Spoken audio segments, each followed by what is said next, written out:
شائستہ گاڑی سے نکل کر الماس بیگم کی جانب آئیں اور اس کے گلے لگ گئی۔ وہ دونوں رابطے میں تو تھی، مگر ایک ہی گاؤں میں رہتے ہوئے انہیں ملاقات کا موقع بہت کم ملتا تھا۔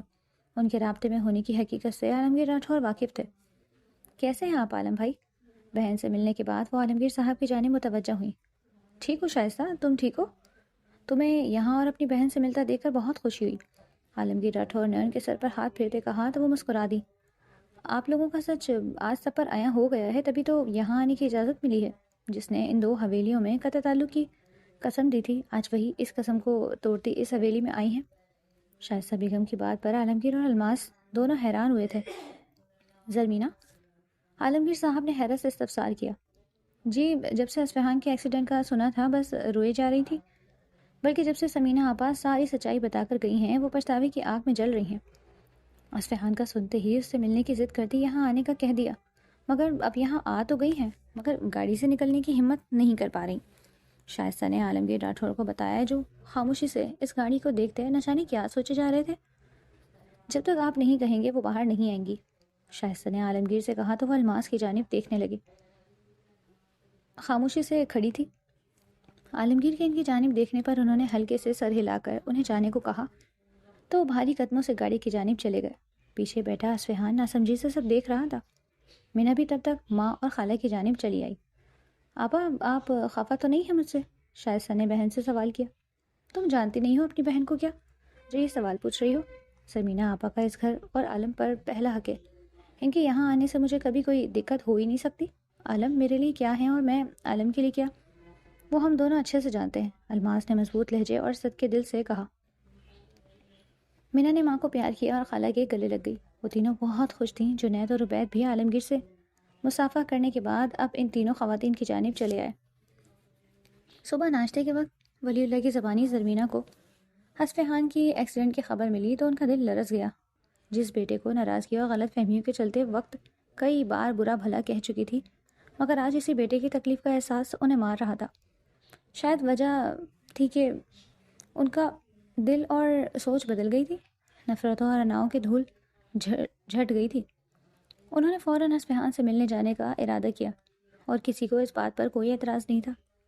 شائستہ نے فوراً ان کے ساتھ جانے کی حامی بھر لی، ورنہ تو کل رات ہی آنا چاہتی تھی۔ فرحت آفتاب البتہ ہمت نہیں کر پا رہی تھی بیٹے سے ملنے کی، جنہوں نے ایک بیٹے کی محبت میں دوسرے بیٹے کو نہ صرف خود سے دور کر دیا تھا بلکہ اسے اس کے بہت سے حقوق سے محروم بھی کر دیا تھا۔ وہ شائستہ، عبید اور جنید کے ہمراہ عالمگیر حویلی آئی تھیں۔ کہنے کو تو دونوں حویلیاں پاس پاس تھیں، مگر دلوں میں آئی دوریاں چند میٹر کے اس فاصلے پر بڑھ رہی تھیں۔ سالوں پہلے جس حویلی کو چھوڑ کر وہ گئی تھی اور کبھی نہ پلٹنے کا عہد کیا تھا، آج وہاں آتے ان کا دل بھاری ہو رہا تھا۔ گاڑی عالمگیر حویلی کے گیٹ کو عبور کر کے اندر آئی تو ان کی آنکھوں میں وہ چند سال ناچنے لگے جو انہوں نے بڑی حویلی سے نکال کر یہاں عالمگیر کے ساتھ گزارے، خوشیوں بھرے وہ چند سال جنہیں سمینہ کی نظر کھا گئی تھی۔ آئیں آپا، شائستہ نے گاڑی رکتے ہی انہیں کہا تو انہوں نے ان تینوں کو جانے کا کہا۔ وہ کچھ دیر گاڑی سے اترنے کا کہہ کر وہاں بیٹھی رہیں اور شائستہ اچھے سے سمجھ گئی تھی کہ کیا چیز انہیں اس گاڑی سے اترنے نہیں دے رہی۔ زرمینہ نے ایک نگاہ اٹھا کر اس شاندار حویلی کو دیکھا اور پھر اس کی نگاہ وہاں بیٹھے اصفہان پر گئی، جس کے ماتھے پر پٹی بندھی تھی اور اس کا ایک ہاتھ اور بازو بھی پٹیوں میں جکڑا تھا۔ اگلی چیز جس نے اس کی توجہ کھینچی وہ الماس اور عالمگیر کا شائستہ کو دیکھ کر اس جانب آنا تھا۔ وہ سالوں بعد ان دونوں کو ایک ساتھ دیکھ رہی تھیں۔ وہ دونوں ایک ساتھ کتنے مکمل لگ رہے تھے اور زرمینہ کتنی تنہا، کتنی نامکمل۔ بس اپنی ضد، انا اور خودسری کی بدولت وہاں بیٹھی وہ شائستہ کو ان لوگوں سے ملتا دیکھ کر یہی سوچتی رہی کہ آج جہاں الماس ہے وہاں وہ ہو سکتی تھی اگر وہ اپنے اندر کچھ لچک پیدا کرتی۔ انہی سوچوں میں مگن انہوں نے عالمگیر کو اپنی گاڑی کی جانب آتے دیکھا تو ان کا سانس غیر ہموار ہوا۔ عالمگیر راٹھور نے گاڑی کا دروازہ کھولا تو سامنے زرمینہ سے سر جھکائے انگلیاں مروڑتی ان سے نگاہیں نہیں ملا پا رہی تھی۔ انہوں نے گہری نظروں سے انہیں دیکھا۔ گزرے ماہ و وصال نے انہیں کیا سے کیا بنا دیا تھا، کہاں وہ مغرور حسین اور خود سر زرمینہ اور کہاں یہ سامنے موجود زرمینہ جو سر جھکائے انگلیاں چٹخاتی ان سے نظریں چرا رہی تھی۔ چہرے پر مایوسی، افسردگی اور محرومی نے ڈیرا ڈال رکھا تھا۔ عالمگیر راٹھور کو ان کی یہ حالت دیکھ کر بہت دکھ ہوا، مگر ان چیزوں کو بھی انہوں نے اپنی ضد کے چلتے چنا۔ انہوں نے ایک سانس ہوا کے سپرد کیا۔ کیسی ہو زرمینہ؟ گلا کھکار کر زرمینہ کو متوجہ کرتے عالمگیر راٹھور نے پوچھا تو زرمینہ کا دل بھرا گیا۔ اس شخص کے منہ سے اپنا نام انہیں آج بھی پہلے کی طرح بے حد اچھا لگا۔ اپنے لب کچلتے انہوں نے آنسوؤں پر بل باندھنے کی کوشش کی۔ مجھے اسفہان سے ملنا ہے، سرمینہ نے بھرائے ہوئے لہجے میں اپنے آنے کی وجہ بیان کی۔ آ جاؤ سرمینہ، یہاں آنے کے لیے تمہیں کسی وجہ کی ضرورت نہیں، اور تمہیں اپنے بیٹے سے ملنے کے لیے نہ تو کسی کی اجازت کی ضرورت ہے نہ کسی کو بتانے کی، عالمگیر راٹھور نے کہا، اور انہیں باہر آنے میں مدد دینے کی نیت سے ہاتھ ان کے سامنے پھیلایا تو وہ بے ساختہ ان کی آنکھوں میں دیکھنے لگی۔ عالم میں وہ رو دی، وہ شرمندہ تھی۔ آؤ پہلے اپنے بیٹے سے مل لو، عالمگیر صاحب نے انہیں کچھ بھی کہنے سے باز رکھا۔ عبید تب تک گاڑی سے ان کی ویل چیئر نکال چکا تھا۔ زرمینہ نے کپ کپاتے ہاتھوں سے عالمگیر صاحب کا ہاتھ تھامنے کو اپنا ہاتھ آگے بڑھایا تو اسی وقت الماس بیگم ان کی جانب آئیں، جسے دیکھ زرمینہ کا ہاتھ وہیں رک گیا۔ السلام علیکم زرمینہ آپا، الماس نے خوش دلی سے انہیں سلام کیا، مگر الماس بیگم کے ذہن میں اپنا الماس کے ساتھ روا رکھا گیا سلوک گردش کر رہا تھا۔ اب گین چونکہ الماس کے کوٹ میں تھا تو اصولاً اسے بھی ویسے ہی زرمینہ سے نفرت اور ناراضگی کا اظہار کرنا چاہیے تھا، یا کم سے کم شکوہ تو وہ کر ہی سکتی تھی، مگر الماس اور عالمگیر راٹھور کی جانب سے کوئی شکوہ نہ ہونا انہیں مزید شرمندہ کر رہا تھا۔ آیا اسفہان آپ کا منتظر ہے،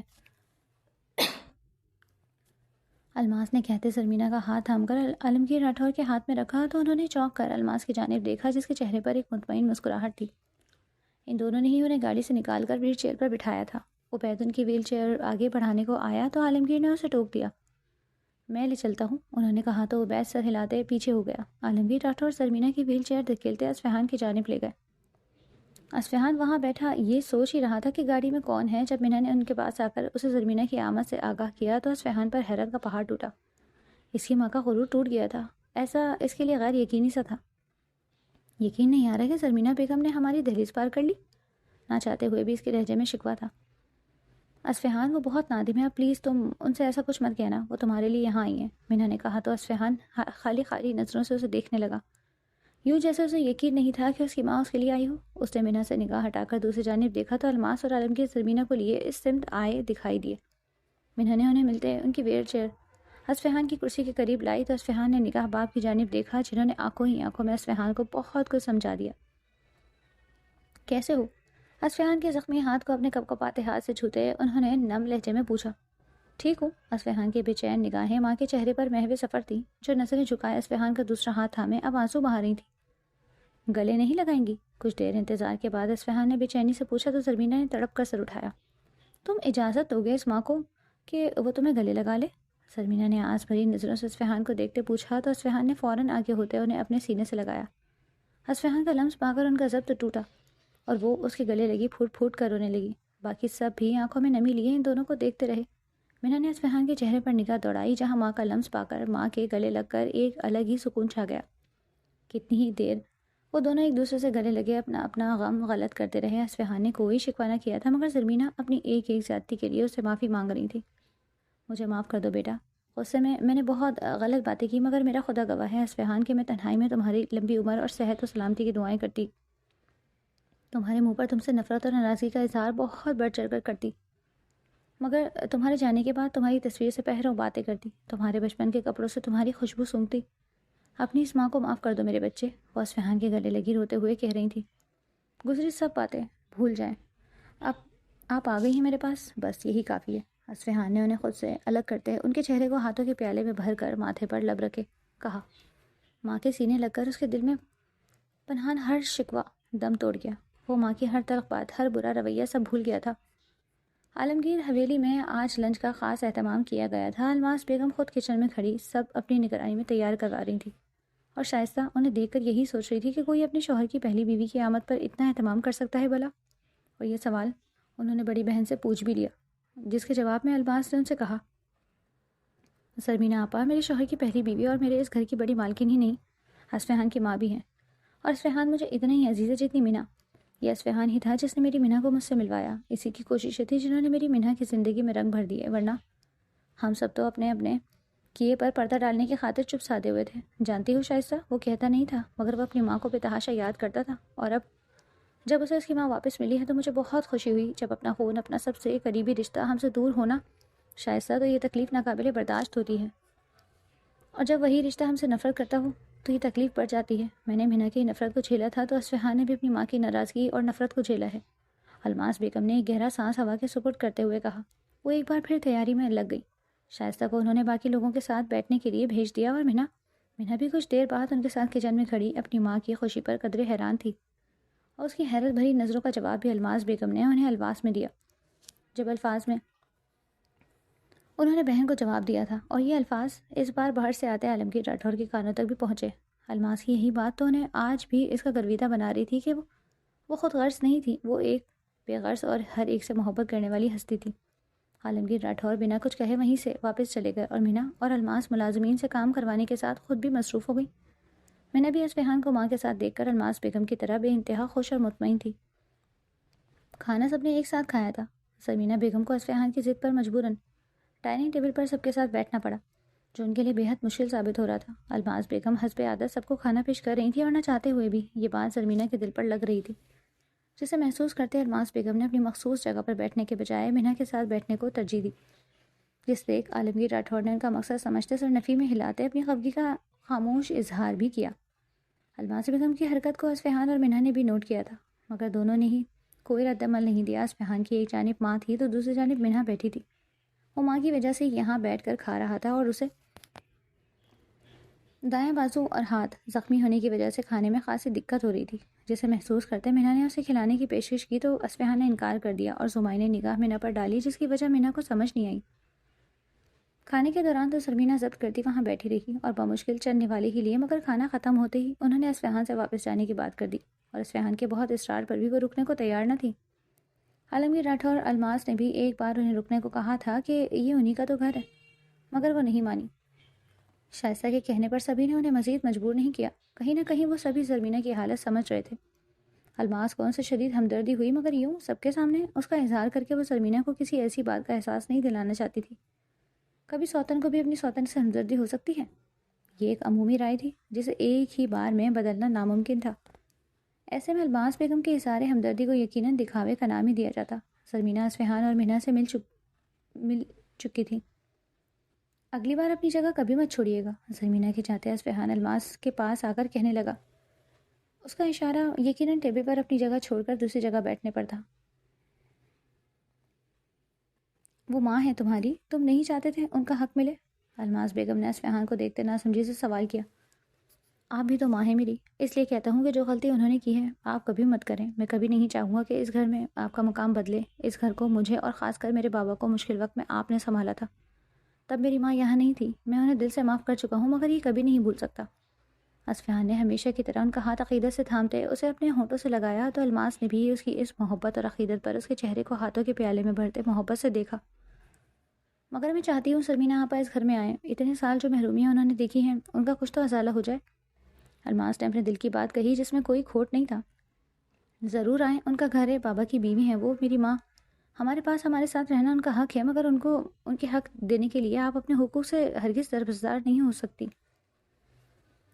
اصفہان نے اپنی بات پر زور دیتے اس جانب آتی منہا کو حیران کیا تھا۔ اسے تو لگا تھا کہ وہ اپنی ماں کو اپنے باپ کی زندگی میں واپس لانے کے لیے کسی بھی چیز کی پرواہ نہیں کرے گا۔ الماس بھی خاموشی سے اسے دیکھی گئی، جو اپنی بات پوری سنجیدگی سے مگر ٹھوس لہجے میں کہہ رہا تھا۔ سب کچھ چھوڑ کر جانا ان کا فیصلہ تھا، نہ وہ یہاں سے جاتی اور نہ ان کے اور آپ سب کے ساتھ وہ ہوتا جو ہوا۔ اصفہان کی بات پر الماس ہولے سے مسکرائیں، وہ کہیں نہ کہیں آج بھی ماں سے سب چھوڑ جانے پر اندر ہی اندر نالا تھا۔ یہ سب تو قسمت پہ لکھا تھا، ان کی اور ہم سب کی قسمت پہ وہ برا وقت لکھا گیا تھا اصفہان، جو ہم سب کسی کی سازش کا شکار ہو گئے۔ الماس بیگم نے ماضی میں جھانکتے ہوئے کہا۔ انسان کی سوچ اور درست فیصلے کبھی کبھی قسمت کو بدل بھی سکتے ہیں، اللہ نے اسی لیے تو غرور اور غصے کو ناپسند فرمایا ہے، چاہے یہ سننے میں برا لگے، مگر سرمینہ راٹھور کا زیادہ نقصان سرمینہ بیگم کی سازش سے نہیں ہوا، بلکہ ان کا اصل نقصان ان کے غصے اور غرور نے کیا۔ اگر وہ اپنے رشتوں پر بھروسہ رکھتی تو وہ سب نہیں ہوتا، اصفہان نے بے لچک لہجے میں کہا۔ اصفہان، تمہیں ان کی غلطیوں کا احساس نہیں کرانا، انہیں اپنی غلطیوں کا احساس ہو چکا ہے، تمہیں انہیں اپنے پیار اور ساتھ کا یقین دلانا ہے میرے بچے۔ الماس نے اصفہان کو سمجھایا تو وہ سر اس بات میں ہلانے لگا۔ جانتا ہوں، اور آپ بھی جان لیں کہ آج کے بعد آپ کبھی اپنا حق کسی کے لیے نہیں چھوڑیں گی، پھر چاہے وہ میری ماں ہی کیوں نہ ہو۔ وہ ابھی اپنی بات پر قائم تھا تو الماس اس کی اس ضدی طبیعت پر سر جھٹک گئی، وہ جو یقیناً اس نے اپنی ماں سے لی تھی، جبکہ منہا کو اصفہان کا یہ ضدی انداز اس کے باپ کی یاد دلا دیا کرتا۔ اچھا ٹھیک ہے، اصفہان کی محبت پر وہ دل سے مسکرا دیں۔ اگر دل میں کہیں یہ خیال پیدا بھی ہوا تھا کہ اب اصفہان کا جھکاؤ اپنی ماں کی جانب ہوگا، تو اصفہان کی بات نے اس خیال کی تردید کر دی۔ وہ آسودگی سے مسکرا کر دروازے کے باہر کھڑی منہا کو دیکھنے لگی، جو انہیں مسکراتا دیکھ خود بھی مسکرا دی۔ اصفہان آرام کی نیند سے اپنے کمرے میں چلا آیا اور مینا کچن سے اس کے لیے سوپ لیتی اس کے پیچھے اوپر آئی تھی۔ وہ جانتا تھا ایسا ہوگا اور مینا نے اس بار پھر اس کی امیدوں پر پورا اترتے اسے بہت خوش کیا۔ تم نے ٹیبل پر ٹھیک سے سوپ پیا نہیں تھا، یہ لو تھوڑا سوپ پی لو، پھر دوا بھی لینی ہے، مینا نے اس کے قریب بیٹھتے ہوئے کہا تو وہ مسکرا کر اسے دیکھنے لگا۔ اب عادت سی ہو گئی ہے تمہارے ہاتھوں سے کھانے کی، اس لیے کھایا نہیں گیا، اصفہان نے ہلکے پھلکے انداز میں کہا تو مینا نے اچنبھے سے اسے دیکھا۔ ڈرامہ مت کرو، ایک دن میں عادت ہو گئی ہے میرے ہاتھوں کی، ویسے اتنے ڈرامے باز پہلے تو نہیں تھے، یہ سب سر کی چوٹ کی وجہ سے ہوا ہے کیا؟ مینا نے سوپ پلاتے ہوئے چتلاتے انداز میں کہا تو وہ کھل کر ہنس دیا اور خاموشی سے سوپ پینے لگا۔ وہ واقعی اس کو ایسی باتوں سے آرام نہیں کر سکتا تھا۔ اچھا، شام میں بینڈیج چینج کرنے کے لیے نرس آئے گی، اصفہان نے سوپ ختم کرتے مینا سے کہا جو کافی سنجیدگی سے بنا نظریں ملائے اسے سوپ پلا رہی تھی۔ وہ دانستہ اصفہان کے زوم آئینے اندر تک گنگنالتی کھنگالتی نظروں سے اگنور کر رہی تھی۔ اچھا، کتنے بجے آئے گی؟ مینا نے مصروف سے انداز میں کچھ سوچتے سوال کیا۔ 5 بجے تک شاید، اصفہان نے ہنوز کی ہری نظروں سے مینا کو دیکھتے کہا۔ وہ اس کی توجہ کا طالب تھا۔ اچھا، وہ کچھ سوچ میں گم ہوئی اور پھر گویا ہوئی۔ میں وہ سوچ رہی تھی شام میں بابا سے ملاؤں، دلاور سے کہہ دوں گی یہاں رہے، مینا نے اسے گولیاں پکڑاتے کہا تو اصفہان نے چونک کر اسے دیکھا۔ مینا تم مجھے ایک انجان نرس کے ساتھ تنہا چھوڑ کر اپنے بابا کے پاس چلی جاؤ گی؟ اصفہان نے گولیاں پکڑتے حیرت سے پوچھا۔ ہاں، نرس تمہاری سابقہ معشوقہ نہیں جو میں کسی انسیکیورٹی کا شکار ہوں گی، مینا نے ہنستے ہوئے کہا تو اصفہان نے خفگی بھری نگاہ اس پر ڈالی۔ وہ اسے تھوڑی سی پوزیسونیس کی امید تو رکھتا تھا، مگر مینا تو جیسے اس کی امیدوں پر پانی پھیرنے کی قسم کھا کر آئی تھی۔ اب ڈاکٹرز اور نرس سے تو انسیکیور نہیں ہو سکتے نا۔ اب کل کو کوئی ڈاکٹر میرا ٹریٹمنٹ کرے گا تو کیا تم اس کے ہاتھ توڑ دو گے؟ نہیں نا، مینا نے سوال کیا تو اصفہان کچھ دیر کو لاجواب ہوا۔ مینا نے پانی کا گلاس اسے تھمایا اور اسے آئیبرو کے اشارے سے دوا کھانے کا حکم دیا۔ پر اسے تمہارے ساتھ گھر پر اکیلا بھی نہیں چھوڑوں گا، اصفہان نے جتلاتے لہجے میں نروٹھے پن سے کہا اور گولیاں منہ میں رکھتے پانی کا گلاس تھام لیا۔ مینا ہولے سے مسکرا دی۔ مجھے تم پر پورا بھروسہ ہے اصفہان، مینا نے وہیں کھڑے اس کے تاثرات کا مزہ لیتے کہا تو چڑ گیا۔ مگر نرس پر بھروسہ کر کے غلط کر رہی ہو، مرد کو بہکنے میں دیر نہیں لگتی۔ پانی کا گلاس واپس مینا کو پکڑاتے اصفہان نے اعلانیہ انداز میں کہا تو مینا کچھ دیر کو خاموشی سے اسے دیکھتی رہی اور پھر کچھ دیر بعد بولی، مگر جو اپنی خود کی بیوی کو دیکھ کر نہ بہکے وہ کسی انجان نرس کو دیکھ کر کیا بہکے گا؟ انداز میں بے فکری اور بھروسہ تھا جو اصفہان کو دل میں بہت اچھا لگا، مگر ابھی وہ کچھ اور سننے کے موڈ میں تھا۔ سوچ ہے تمہاری، تمہیں کیا اندازہ مینا کہ میں کب تمہیں دیکھ کر کس حد تک بہکاؤں؟ خود پر کیسے ضبط بٹھایا ہے میرے اللہ جانتا ہے۔ مینا کا ہاتھ تھام کر اسے اپنے پہلو میں بٹھاتے اصفہان نے گمبھیر لہجے میں کہا تو مینا کا دل ایک پل کو اچھل کر جیسے حلق تک آیا، مگر وہ خود کو کمپوز کرتی مسکرا دی۔ میرے لیے ہی بہکے ہو تو ٹھیک ہے، کیونکہ جس دن کسی اور کے لیے بہکے تو اپنے ہاتھوں سے جان لے لوں گی تمہاری، کیونکہ اصفہان عالمگیر راٹھور صرف اور صرف میرا ہے۔ مینا نے جواباً اس کے قریب ہوتے اس کی آنکھوں میں دیکھتے پرتپش لہجے میں کہتے اصفہان کو حیران کیا۔ مینا کے اس اظہار ملکیت پر اصفہان کا دل عجیب طرز سے دھڑکا۔ وہ لڑکی ہر بار اسے ایسے ہی حیران پریشان کر دیا کرتی تھی۔ کتنی ہی دیر وہ آنکھوں میں جذبات کا طوفان لیے اسے دیکھتا رہا، جب مینا کی بات نے اسے ان لفظوں کے سحر سے پکڑ کر باہر کھینچا، کچھ دیر آرام کر لو، مینا کہہ کر اس سے دور ہوئی تو وہ آرام دہ حالت میں بیڈ گراؤنڈ سے ٹیک لگا گیا۔ مینا برتن لیتی کمرے سے باہر چلی آئی۔ اصفہان لیٹا اپنی ماں کے بارے میں سوچ رہا تھا جب اس کے فون پر اسامہ کی ویڈیو کال آئی۔ وہ عموماً ویڈیو کال نہیں کیا کرتا تھا، آج کر رہا تھا تو یقیناً کوئی وجہ تھی۔ اصفہان نے ویسے ہی نیم دراز اسامہ کی کال اٹھائی، جس نے اس کی خیریت کے فوراً بعد ہی ویڈیو کال کی وجہ بیان کر دی۔ جینی آئی ہے پاکستان؟ تو میں مسلسل کالز کرتی رہی اور پھر مجھ سے رابطہ کیا تو میں نے ہی اسے تیرے ایکسیڈنٹ اور فون ٹوٹ جانے کے بارے میں بتایا۔ ابھی دلاور کو کال کی تو اس نے تیرے نئے فون کے آ جانے کی اطلاع دی۔ اسامہ اصفہان کو تفصیلات سے آگاہ کرنے لگا۔ مینا جو اپنا فون یہیں چھوڑ گئی تھی، کچن میں برتن چھوڑتی واپس کمرے میں آئی تھی کہ فون لے سکے۔ اسامہ کے منہ سے جینی کا نام سن کر کھٹکی اور اس کے قدم تھم گئے۔ کون تھی یہ جینی جس کی بے چینی کا ذکر اسامہ کر رہا تھا؟ مینا کو لگا اس نے یہ نام کہیں سن رکھا ہے۔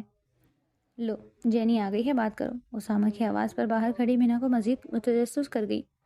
ہیلو اصفہان، اچانک انگریزی لب و لہجے میں ایک میٹھی اور فکر مند آواز مینا کے کانوں تک پہنچی۔ وہ اصفہان کو لے کر کتنی فکر مند تھی، مگر وہ تھی کون؟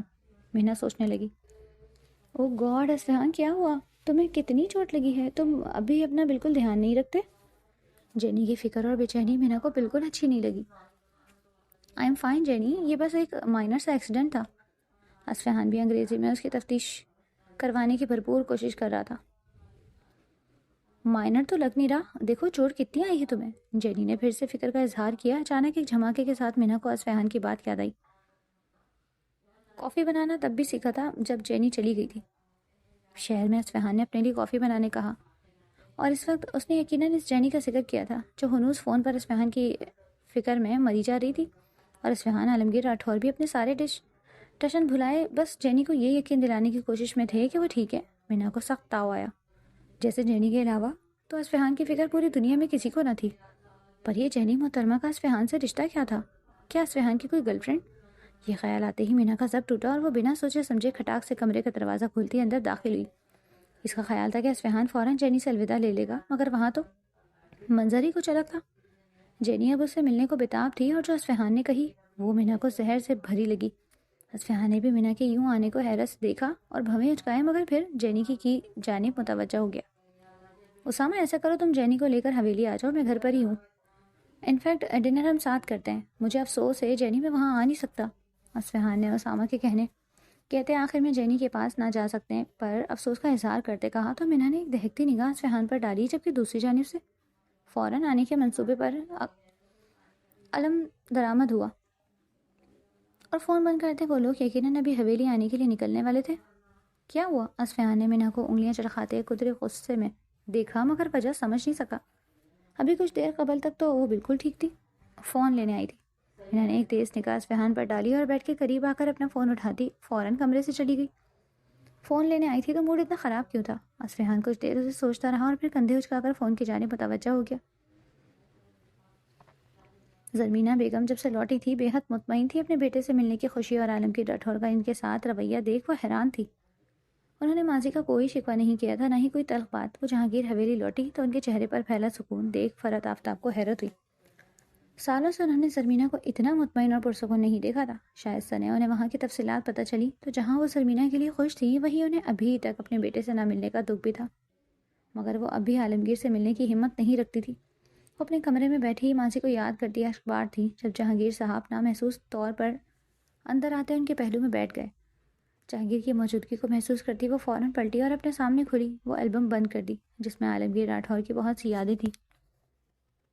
ماں کو یوں چونکتے دیکھ کر جہانگیر راٹھور کو شرمندگی ہوئی کہ انہوں نے اپنے غصے، ضد اور انا میں اپنی ماں کو اتنی اذیت دی، انہیں اپنے بڑے بیٹے سے نفرت کرنے پر مجبور کر دیا۔ جہانگیر وہ فرحت آفتاب نظریں چراتے اپنی صفائی میں کچھ بولنے لگے، جب جہانگیر راٹھور نے ان کا ہاتھ تھام کر انہیں روک دیا۔ کچھ مت کہیں ماں، میں جانتا ہوں، سب جانتا ہوں، سالوں سے آپ کا یہاں چھپ چھپ کر اور ان کی تصویروں سے باتیں کرنا مجھ سے چھپا نہیں۔ اس کے کپڑوں کی خوشبو کو محسوس کر کے اسے یاد کرنا اور رونا میں سب سے واقف تھا ہمیشہ۔ پہلے پہل مجھے یہ سب بہت برا لگتا تھا، مگر پھر بھی یہ بھی سمجھتا تھا کہ وہ آپ کی اولاد ہے، اس نے میرے ساتھ جو بھی کیا سو کیا، مگر آپ کے لیے وہ تب بھی آپ کا بیٹا جس نے آپ کو ماں کے رتبے پر فائز کیا، تو پھر کیوں کر آپ اس سے نفرت کرتی ہیں اور اس سے ناراض رہتی، مگر میرے لیے آپ نے اسے خود سے دور کر دیا اور اس سے ہر رشتہ توڑ دیا، صرف میری وجہ سے۔ اور آج دیکھیں جب سچ سامنے آیا تو شرمندگی کے مارے نہ میں کسی سے نظریں ملا پا رہا ہوں، نہ کسی کے سامنے سر اٹھا سکتا ہوں۔ جہانگیر راٹھور نے شکستہ انداز میں اپنی غلطیوں کا اعتراف کیا۔ مجھے معاف کر دے ماں، اپنی نفرت میں نے آپ کو بھی اس سے دور رکھ کر بہت غلط کیا۔ وہ کہتا رہا کہ اس کی کوئی غلطی نہیں، اس کا بھائی ہوں میں، مجھے اس پہ بھروسہ کرنا چاہیے، مگر میں نے نہیں کیا۔ ماں، سمینہ کی سازش اور اپنی غلطیوں پر پردہ ڈالنے کے لیے میں نے الماس اور عالمگیر بھائی پر بہتان لگایا، انہیں سب کے سامنے شرمسار کر دیا۔ وہ ہاتھ ملاتے ہوئے کہنے لگے، بہت غلط ہو گیا ماں، پھر بھی میں چاہ کر بھی اس غلطی کو سدھار نہیں سکتا، اپنے بھائی سے معافی نہیں مانگ سکتا، اس کے سامنے نہیں جا سکتا۔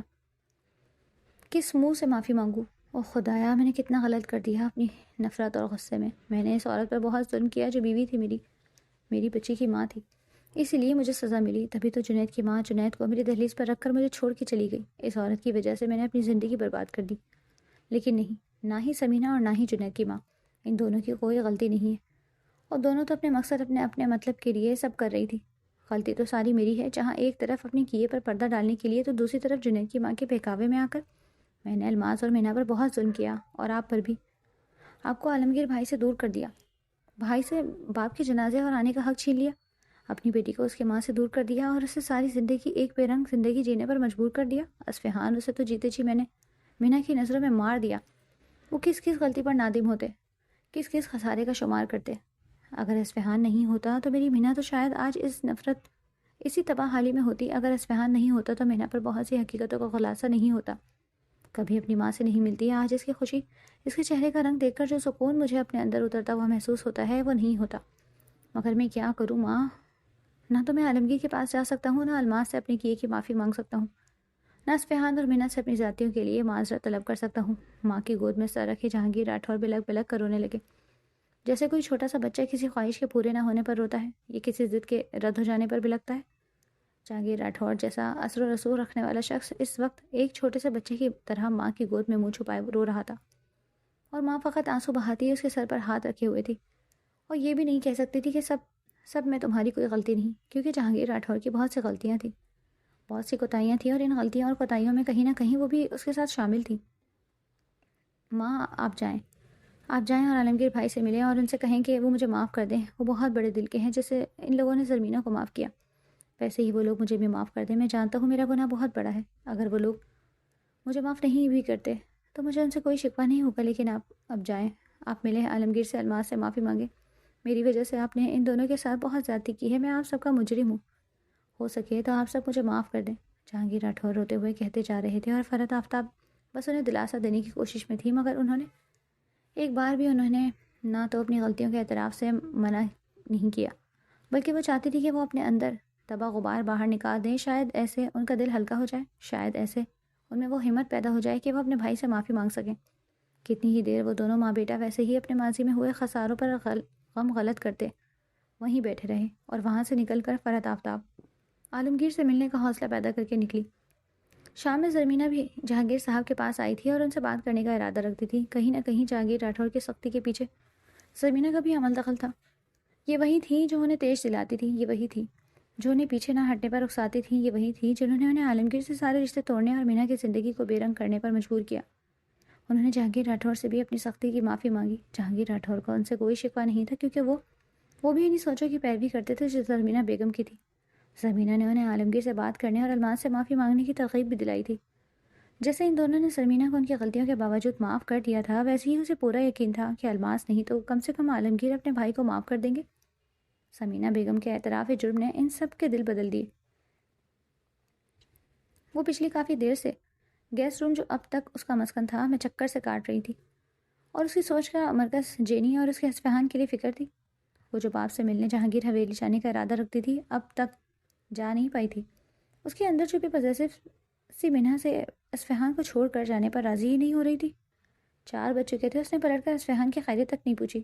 اسے اصفہان پر بھی غصہ تھا، جس نے چھوٹتے ہی جینی کو گھر بلا لیا اور اپنے ساتھ ڈنر کی دعوت بھی دے دی۔ اور وہ جب باپ سے ملنے جانے کا ارادہ رکھتی تھی، کیا اس کی غیر موجودگی سے بھی اسے فرق نہیں پڑتا؟ لیکن اگر جینی سے اس کا کوئی ایسا ویسا تعلق ہوتا تو وہ اسے گھر ماں باپ کی موجودگی میں کیوں بلاتا؟ مینا کا دماغ اگر ایسا درست مدعا اٹھاتا تو بھی اس کے اندر پھن پھیلائے بیٹھی اصفہان عالمگیر کی پوزیسو بیوی اس مدعے کو رد کر کے اسے اصفہان کی زبانی جینی کا ذکر یاد کرواتی۔ جو بھی ہو مجھے کیا، میں جا رہی ہوں۔ ملتا رہے اپنے ٹوٹے ہاتھ اور زخمی سر کے ساتھ اپنی جینی کو، مینا نے جھنجھلا کر کہا، اور الماری سے کپڑے نکالتے تبدیل کرنے چلی گئی۔ وہ تیار ہو کر جیسے ہی حویلی سے باہر نکلی تو نگاہ امین کی گاڑی سے نکلتی ایک ماڈرن سی لڑکی پر پڑی، جو جینز کے ساتھ شارٹ سی کرتی میں ملبوس تھی۔ جدید ڈائی اور ہیئر کٹ والے بال بمشکل اس کے کندھوں سے کچھ نیچے تک تھے، اور میک اپ سے سجا چہرہ اس لڑکی کا حلیہ دور سے ہی لوگوں کو متوجہ کرنے والا تھا۔ ہاتھ میں ایک بڑا سا تھیلا نما بیگ لیے ہوئے وہ امین کے ہمراہ اس جانب آ رہی تھی۔ یہ یقیناً وہی جینی ہوگی، مگر وہ تو اسامہ کے ساتھ آنے والی تھی۔ میں نے سوچا، اور بنا وقت ضائع کیے باپ سے ملنے کا ارادہ ترک کرتی وہ تیزی سے فوراً اندر چلی آئی۔ اس وقت اس کا ذہن ٹھیک سمت میں نہیں سوچ رہا تھا۔ وہ آرامدہ انداز میں اپنے بیڈ پر دراز تھا جب امین کے ہمراہ آنے والی ہستی کو دیکھ کر اسے حیرت ہوئی۔ امین تو ہاسپٹل سے نرس کو لینے گیا تھا، اور واپسی پر یہ کس ماڈل کو اٹھا لایا؟ اصفہان سیدھا ہو کر بیٹھا۔ السلام علیکم چھوٹے مالک۔ امین نے اصفہان کو سلام کرتے اس لڑکی کو اندر آنے کا اشارہ کیا۔ السلام علیکم سر۔ وہ لڑکی سلام کرتی اندر آئی تو اصفہان کی سوالیہ نظریں امین کی جانب اٹھی۔ اصفہان کی نظروں کے سوال وہ لڑکی بھی سمجھ گئی تھی، مگر اس سے قبل وہ اپنا تعارف کرواتی مینا بھی وہیں آ گئی۔ مینا تم گئی نہیں؟ اصفہان نے مینا کو تیزی سے اندر آتے دیکھ کر سرسری سے لہجے میں پوچھا۔ مینا کا انداز اور تاثرات کچھ عجیب لگے تھے۔ وہ تبدیل شدہ لباس میں تھی، مطلب وہ جانے کا ارادہ رکھتی تھی۔ کیوں؟ مجھے چلے جانا چاہیے تھا۔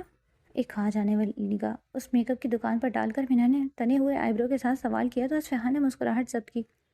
مینا کو وہ لڑکی کچھ پسند نہ آئی تھی، یہ بات تو اصفہان سمجھ گیا تھا، مگر وہ جانتا نہیں تھا کہ وہ اسے جینی سمجھ کر ہی ایسا رد عمل دے رہی تھی، ورنہ اس لڑکی کا جو بھی حلیہ تھا اس سے مینا کو کوئی فرق نہیں پڑتا۔ تم یہی کہہ کر گئی تھی کہ بابا سے ملنے جا رہی ہو؟ اصفہان نے مینا کا جی جلاتے ہوئے کہا تو مینا نے ایک تیز نگاہ اس پر ڈالی۔ تب تک وہ لڑکی بھی اپنا بیگ ٹیبل پر رکھ کر اندر موجود سامان نکالنے لگی تو اصفہان کے ساتھ مینا بھی چونکی۔ ایکچولی سر مجھے فوراً اپنی بھتیجی کے برتھ ڈے پارٹی کے لیے اپنے گاؤں پہنچنا ہے، اس لیے میں ہاسپٹل سے آف لے کر تیار ہونے چلی گئی تاکہ آپ کی بینڈیج چینج کر کے یہیں سے گاؤں کے لیے نکل جاؤں۔ گاڑی چھوٹ گئی تو مسئلہ ہو جائے گا۔ اس لڑکی نے تیزی سے ہاتھ چلاتے اپنے حلیے کی وضاحت دی تو مینا کے تنے اعصاب کچھ ڈھیلے پڑے۔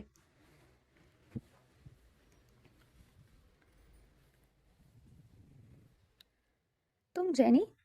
مینا بڑبڑائی مگر پھر خود ہی رک گئی۔ ہڑبڑاہٹ ایسی تھی جیسے کوئی نہیں سمجھ سکا، مگر مینا کے منہ سے لفظ جینی اصفہان سمجھ گیا تھا۔ مینا کو تو یہ جان کر ہی تسلی ہوئی تھی کہ وہ جینی نہیں ہے، مگر یہ جینی نہیں تھی تو یقیناً جینی نے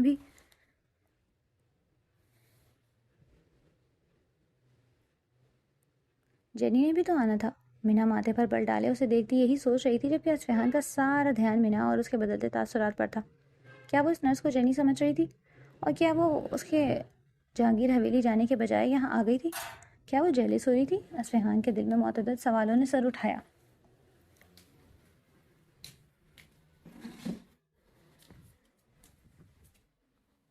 آئی ہوپ آپ لوگ میری کمپلین نہیں کریں گے، اس لڑکی نے اب مینا کو دیکھتے التجائی انداز میں کہا۔ اس نے مینا کے غصے سے یہی اخذ کیا تھا کہ مینا کو اس کا یہ غیر پیشہ ورانہ رویہ پسند نہیں آیا۔ دوسری جانب مینا اس کے نرس ہونے کی بات پہ مطمئن ہوئی تھی، اپنے تاثرات کو بحال کرنے کی کوشش میں لگ گئی کیونکہ اصفہان کے اندر تک جھانکتی نظریں اسے پریشان کر رہی تھی، کہیں وہ سمجھ نہ جائے کہ وہ انسیکیور ہو رہی تھی۔ دیکھیں آئی نو یہ بالکل پروفیشنل حرکت نہیں ہے، مگر میری مجبوری تھی، وہ مزید گویا ہوئی۔ ٹھیک ہے، جلدی جلدی اپنا کام مکمل کرو اور جاؤ، مینا نے ماتھے پر بلوں کے ساتھ کہا تو اصفہان لب دانتوں تلے دبا کر اپنی مسکراہٹ ضبط کرنے لگا۔ میرا مطلب ہے تمہاری گاڑی نہ چھوٹ جائے۔ اپنے لہجے کا احساس ہوا تو مینا نے اپنی ہی بات کی وضاحت دی تو وہ لڑکی گہرا سانس لیتی اصفہان کی جانب آئی اور پاس رکھی کرسی پر بیٹھتی اس کی بینڈیج بدلنے لگی۔ بینڈیج تبدیل کرنے کے بعد وہ لڑکی خدا حافظ کہتی امین کے ہمراہ وہاں سے نکلی۔ تمہیں کیا ہوا؟ ان کے جاتے ہی اصفہان نے خود پر سنجیدگی طاری کرتے مینا سے پوچھا، ورنہ وہ بہت کچھ سمجھ رہا تھا۔ مجھے کیا ہونا ہے؟ مینا نے کندھے اچکاتے انجان بندے سوال کیا۔ تم تو جانے کے لیے تیار تھی، پھر گئی کیوں نہیں؟ اصفہان نے مینا سے پوچھا جو کچھ دیر اسے خاموشی سے دیکھتی رہی، جس کے سر پر پٹی کے بجائے پلاسٹر لگا تھا اور بازو پر بھی ہلکی سی پٹی باندھ گئی۔ ماں نے بتایا کہ انہوں نے دلاور کو اپنے کام سے بھیجا ہے تو مجھے لگا تمہاری بینڈیج چینج ہو جانے تک مجھے رکنا چاہیے۔ مینا نے بروقت بہانہ سوچنے پر اللہ کا شکر ادا کیا اور اس کے بروقت بنائے گئے بہانے پر اصفہان اس کے حاضر دماغی سے ایک پل کو متاثر ہوا۔ کیا سچ میں ایسا ہے؟ اصفہان نے تصدیق چاہی تھی، کیونکہ بینڈیج تبدیل ہونے تک یہاں رکنا اور بینڈیج کرنے والی کو کھا جانے والی نظروں سے دیکھنا دو الگ چیزیں تھیں۔ تو اور کیا ہو سکتا ہے؟ مینا نے ہنستے ہوئے استفسار کیا۔ اچھا ٹھیک ہے، تم جاؤ اپنے بابا سے ملاؤ، ڈنر تک واپس آ جانا۔ اصفہان کا فون بجا تو اس نے مینا سے کہا اور فون کان سے لگا لیا تو دوسری جانب سے جینی کے آنے کی اطلاع ملی۔ اصفہان کے اس حکم نامے پر مینا کے اندر ایک ابال اٹھا، جیسے مزید آگ اصفہان کی اگلی بات نے دی۔ جینی اور اسامہ آ گئے ہیں، ایسا کرو تم جاتے ہوئے انہیں یہیں بھجوا دینا۔ اصفہان نے جان بوجھ کر مینا سے کہا تھا تاکہ وہ اس کا رد عمل دیکھ سکے، اور رد عمل اس کو بہت مزہ دے گیا کیونکہ جینی کو کمرے میں بھیجنے کی بات پہ ایک بار پھر مینا کا خون کھولا۔ میں نہیں جا رہی آج بابا سے ملنے، بہت دیر ہو گئی ہے، اب گئی تو دادی اور خالہ واپس نہیں آنے دیں گی۔ مینا نے اپنا اچانک بنایا گیا فیصلہ اصفہان کو سنایا اور آخر میں جو بات کہہ کر وہ نکلی۔ اس پر اصفہان نے اپنے حلق سے نکلتے کہے کو بڑی مشکل سے روکا تھا، یعنی مینا جینی کی آمد سے جیلس ہو رہی تھی اور وہ اس نرس کو بھی جینی سمجھ کر رکی تھی۔ اسامہ کی ہمراہ اندر آتی سفید فام خاتون کو دیکھ کر مینا کا منہ کھل گیا۔ اسامہ اسے الماس بیگم اور عالمگیر راٹھور سے ملوا رہا تھا۔ وہ جینی تھی، اس کی عمر 45-50 برس کے لگ بھگ تھی، مگر اپنی پتلی جسامت اور فٹ فزیک کے باعث وہ کافی کم عمر لگتی تھی۔ الماس اور عالمگیر راٹھور سے ملنے کے بعد جینی نے حسب سابق اصفہان سے ملنے کی بات کی تو عالمگیر راٹھور اور الماس دونوں ہی مسکرا دیے اور اسامہ سے جینی کو اصفہان کے پاس لے جانے کو کہا۔ مینا فوراً وہاں سے ہٹ گئی۔ اسامہ جانی کو لیا اصفہان کے کمرے میں آیا اور ہلکی سی دستک دے کر اندر داخل ہوا۔ جینی اصفہان کو دیکھ کر تیزی سے اس کی جانب آئی اور فکر مندی سے اس کا حال دریافت کرنے لگی۔ اس کے انداز میں بے حد محبت اور اپنائیت تھی۔ الماس اوپر آئیں تو مینا کو کچھ سوچتے ہوئے انگلیاں چٹکاتے اصفہان کے کمرے کی جانب دیکھتے ہوئے پا کر پوچھ بیٹھی، یہاں کیا کر رہی ہو؟ مجھے لگا تم اصفہان کے پاس ہو۔ الماس سے مینا کے چہرے پر الجھن پڑ لی۔ کیا ہوا؟ انہوں نے پھر سے استفسار کیا۔ وہ عورت، مینا نے 2 لفظوں پر مشتمل سوال کیا، مگر سوال کا سیاق و سباق اور خلاصہ اس کے چہرے پر درج تھا۔ اصفہان جب US میں تھا تو جینی اس کی ہاؤس کیپر تھی۔ اصفہان کی عمر کا اس کا اپنا بیٹا ہے، بلکہ اس کے بیٹے سے اصفہان کی بہت اچھی دوستی بھی تھی۔ جینی پاکستان گھومنے آئی تھی، اس لیے اصفہان سے ملنے آئی ہے۔ الماس بیگم نے اسے تمام تفصیلات سے آگاہ کیا تو مینا دل میں جینی کے لیے لگائے گئے اندازوں پر شرمندہ ہوئی۔ چلو آؤ پاگل لڑکی، وہ مینا کا ہاتھ تھامے اسے اصفہان کے کمرے کی جانب لے آئیں۔ مینا اندر داخل ہوئی تو جینی کو فکر مندی سے اصفہان کے بیڈ کے پاس بیٹھے دیکھا۔ وہ دونوں ایسے باتیں کر رہے تھے جیسے سالوں سے بچھڑے 2 دوست ملے ہو۔ جینی جو عمر میں اصفہان سے کافی بڑی تھی، اس وقت کسی دوست کی طرح بے تکلفی سے اصفہان سے محو گفتگو تھی، تو دوسری جانب اصفہان کا انداز بھی ایسا ہی تھا، مگر اس کے ساتھ لہجے میں جینی کے لیے عزت و احترام بھی موجود تھا۔ جینی میری بیوی سے ملے، اصفہان نے مینا کو اندر آتے دیکھ جینی کو مینا سے متعارف کروایا، جو بہت کانفیڈنس کے ساتھ جینی سے ملی تھی۔ جینی بھی مینا سے مل کر بہت خوش ہوئی۔ میں ہمیشہ سے چاہتی تھی کہ اصفہان جلد سے جلد شادی کر لے، ورنہ US میں جتنی لڑکیاں اس کے پیچھے پاگل تھیں وہ تو تم سوچ نہیں سکتی۔ جینی نے ہلکے پھلکے انداز میں مینا سے کہا تو مینا کو یہ بات اچھی نہیں لگی، اس لیے ایک ناراض نگاہ اصفہان پر ڈالی، جو مسکراہٹ ضبط کرتا شان بے نیازی سے کندھے اچکا گیا۔ مگر میں ہمیشہ جانتی تھی کہ یہ کسی ایشین بیوٹی کے عشق میں ہی پڑے گا، مینا کا چہرہ سہلاتے جینی نے کہا تو مینا کو مسکرا بھی نہ سکی۔ اس ایشین بیوٹی نے نہیں، اس کی مجھ سے نفرت نے مجھے اٹریکٹ کیا تھا، اصفہان نے مینا کو دیکھتے صاف گوئی سے کہا تو جینی نے سوالیہ نظروں سے اصفہان کو دیکھا، جیسے اس کے دعوے کی سچائی کو پرکھنا چاہ رہی ہو۔ بچپن کی بیوی ہے یہ اس کی، مگر نفرت کرتی تھی اس سے، اور آپ تو جانتی ہیں اصفہان کی ایگو۔ اسامہ نے اپنا حصہ ڈالتے جینی کی الجھن کچھ کم کی، پھر مختصراً اسے اصفہان اور مینا اور ان کے بچپن کے نکاح اور خاندان میں ہوئی غلط فہمی کی کہانی سرسری سے سنا دی۔ البتہ اصفہان اور مینا کی جنگ کو بڑے دلچسپ انداز میں بیان کیا۔ وہ سب بس ایک غلط فہمی تھی، مینا نے اصفہان کو گھورتے ہوئے اپنی صفائی میں کہا، اور پھر اصفہان جو آنکھوں ہی آنکھوں میں کوئی اشارہ کیا، مطالبہ اس بات کو وہیں ختم کرنا تھا، اور وہ کامیاب بھی ہوئی۔ اس کے بعد ڈنر تک جینی اسے اصفہان کے US کے قصے سناتی رہی، اور اصفہان کی جی جلاتی مسکراہٹ اور چتلاتی نظروں سے مینا کو دیکھتا جینی کے ساتھ باتوں میں مگن تھا۔ ڈنر سے فارغ ہو کر کچھ دیر بیٹھنے کے بعد جینی اور اسامہ واپس کے لیے اٹھے۔ جینی اصفہان سے ملنے کے بعد باہر آئی تو مینا اسے باہر تک چھوڑنے آئی۔ آپ سے مل کر بہت اچھا لگا، مینا نے جینی سے کہا تو وہ مسکرا دی۔ اور مجھے بھی، تم اصفہان کے ساتھ بہت اچھی لگتی ہو، جینی نے بھی فراغ دلی سے کہا۔ تھینک یو، مینا جھینپ گئی۔ جینی تقریباً یہ بات 15-20 بار کہہ چکی تھی، وہ تعریف کے معاملے میں بہت فراغ دل تھی۔ میں ہمیشہ سے اصفہان کے US میں گزارے گئے وقت کے بارے میں جاننا چاہتی تھی، کبھی پوچھ نہیں سکی، اس سے آج آپ کی وجہ سے بہت کچھ پتہ چلا، مینا نے کہا تو جینی کچھ دیر دلچسپی سے اسے دیکھنے لگی۔ اس کی کوئی گرل فرینڈ نہیں تھی، جینی نے ہنستے ہوئے کہا تو مینا بھی ہنس دی۔ اور آپ کے یہاں آنے تک مجھے یہی لگا تھا کہ جینی اصفہان کو کوئی گرل فرینڈ ہی ہے، مینا نے بھی صاف گوئی سے کہا تو جینی کا کہکہا گونجا اور وہ کتنی ہی دیر ہنستی رہی، یہاں تک کہ اسامہ نے آ کر ان دونوں کے گفتگو میں مداخلت کرتے جینی سے چلنے کو کہا تو وہ دونوں مینا کو خدا حافظ کہتے وہاں سے چلے